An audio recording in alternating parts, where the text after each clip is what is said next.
একদিন আমি হাঁটতে হাঁটতে রাসূল সাল্লাল্লাহু আলাইহি সাল্লামের সাথে চলছিলাম।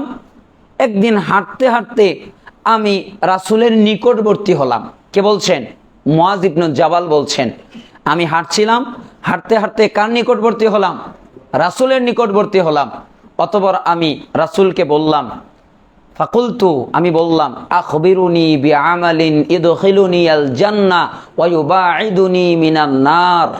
হে আল্লাহর নবী, আপনি আমাকে এমন একটা আমল বলে দেন যেই আমল করলে আমি জান্নাতে যাব, জাহান্নাম থেকে দূরে থাকব। সুবহানাল্লাহ বলবেন না?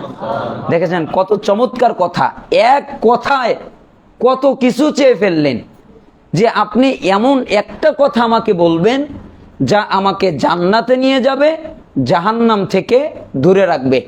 আল্লাহ নবী বললেন, লাকাদ সাআলতানি আন আযীমিন ওয়া ইন্নাহু লায়াসীরুন আলা মান ইয়াসসারাহুল্লাহু আলাইহি। তুমি তো একটা গুরুত্বপূর্ণ বিষয়ে জিজ্ঞেস করেছো, তুমি তো একটা দামি বিষয়ে জিজ্ঞেস করেছো, বিষয়টা তো জরুরি, তবে এইটা তার জন্য সহজ যার জন্য আল্লাহ সহজ করে দেয়। যার আল্লাহ কল্যাণ চায়, যার আল্লাহ ভালো চায়, যাকে আল্লাহ জান্নাতে নিতে চায়, তার জন্য সহজ করে দেয়। তা কি তুমি জানো? তখন আল্লাহর নবী বললেন, তা'বুদুল্লাহ ওয়া লা তুশরিকু বিহি শাইআ। তুমি একমাত্র আল্লাহর ইবাদত করবে, তার সাথে কাউকে শরীক করবা না। ওয়া তুকিমুস সালাহ, সালাত কায়েম করবে, সালাত প্রতিষ্ঠা করবে।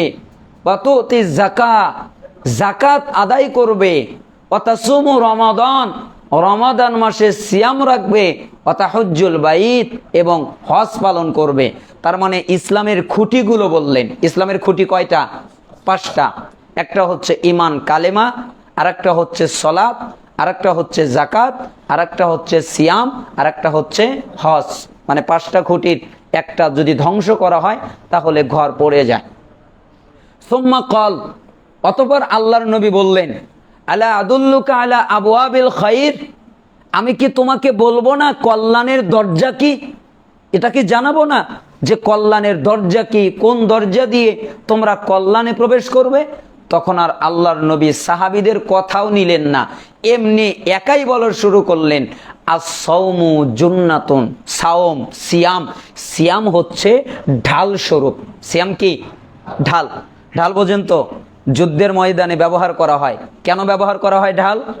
অপর পক্ষ যেন আমাকে ছুরিতে আঘাত করতে না পারে, রক্ষা করার জন্য, নিজেকে বাঁচাবার জন্যে ঢাল ব্যবহার করা হয়। ঠিক সিয়াম হলো ঢাল। আপনি যদি সিয়াম পালন করেন তাহলে এই সিয়াম আপনাকে জাহান্নাম থেকে বাঁচাবে। কেন? এটা জাহান্নাম থেকে বাঁচার ঢাল। ওয়াস-সাদাকাতু তুতফিউল খাতিয়া কামা ইতফিউন নার। আর তোমরা সাদাকা করবে। সাদাকা কেমন তা জানো? কেউ যদি সাদাকা করে তাহলে তার গুনাহ ওইভাবে বিলীন হয়ে যায়, ওইভাবে মুছে যায়, যেভাবে পানির উপরে আগুনের উপরে পানি ঢাললে আগুন নিভে যায়। কেউ যদি সাদাকা করে, দান করে, তার গুনাহ ওইভাবে নিভে যায়। ওয়া সালাতুর রাজুলি মিন জাওফিল লাইল, এবং শেষ রাতের সালাত। তার মানে তুমি যদি শেষ রাতে সালাত আদায় করো তাহলে যেভাবে পানি আগুনের উপরে দিলে আগুন নিভে যায়, ওইভাবে তোমার গুনাহগুলো নিভে যাবে, দূরীভূত হয়ে যাবে।